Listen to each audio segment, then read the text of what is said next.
Picture this. You wipe your brow of a hard day's work of tilling the field. You leave behind dirt as you rub your already sweat-drenched blouse across your face. The worst of the labor is behind you. A few chores still left to attend to, but perhaps it may be time for your son to start learning responsibilities.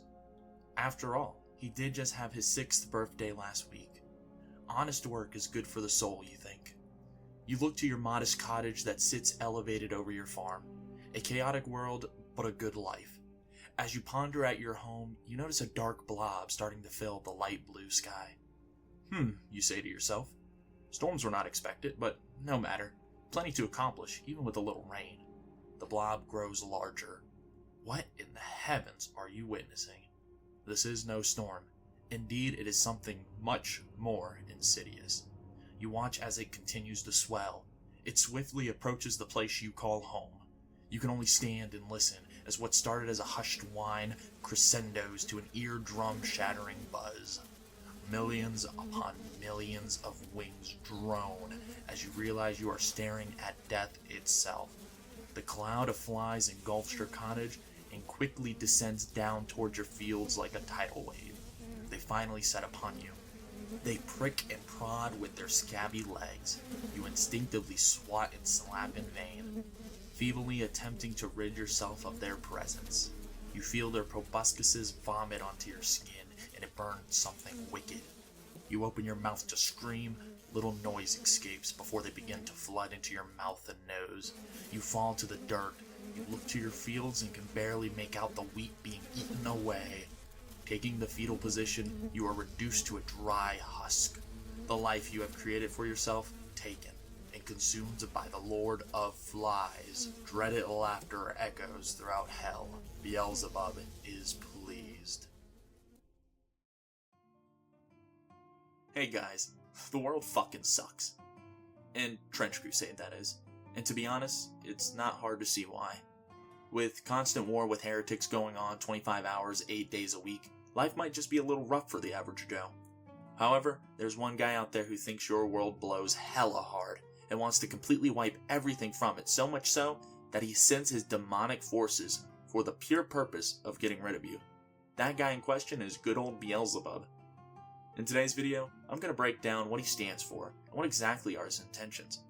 I'll also go into detail about why someone may be driven to follow and worship him.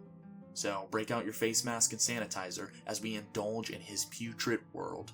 To start off, Beelzebub holds the prestigious title Lord of Flies. This endearing name can be extrapolated due to his use of scorpions, locusts, and you guessed it, flies.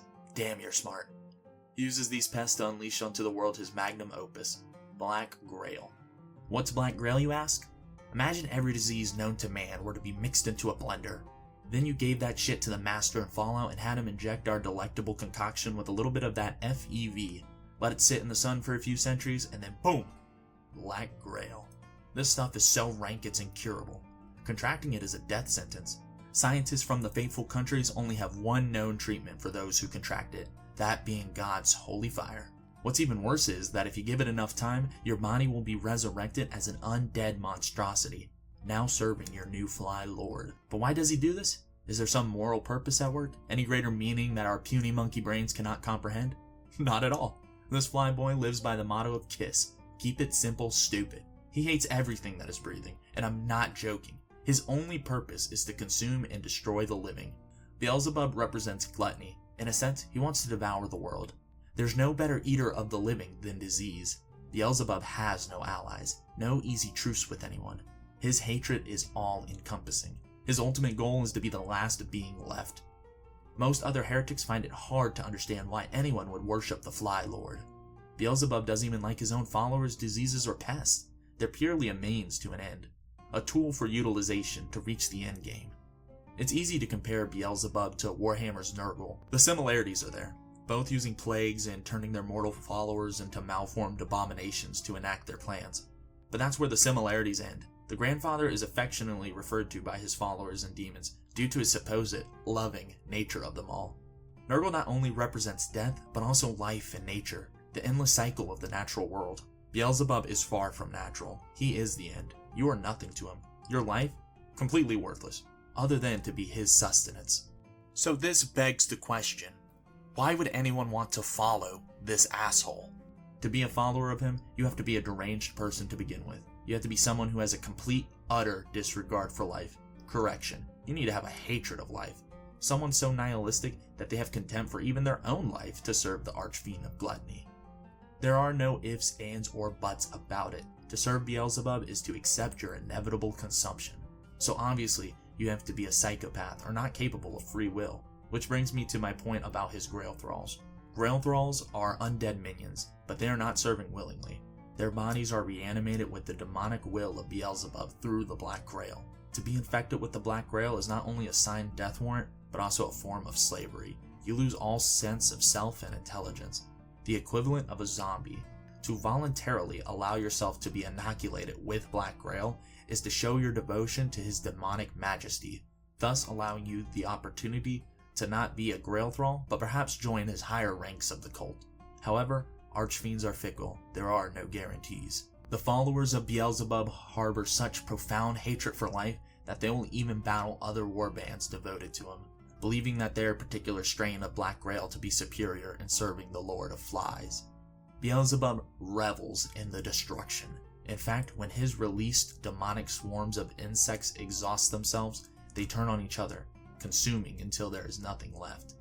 This leaves the question, could this perhaps be the ultimate fate for his gluttonous majesty, when there's nothing left of hell and earth for him to set his sights upon himself? Unlikely to ever happen, due to the nature of how Archfiend's powers wax and wane, but an interesting scenario to ponder. If you enjoyed this video, how about dropping a like, and if you really loved it, then consider subscribing. My aim is to keep creating videos, and I'm looking to try to publish a video about once a week for your viewing pleasure.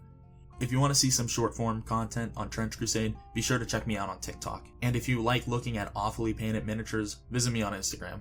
All will be linked on my page.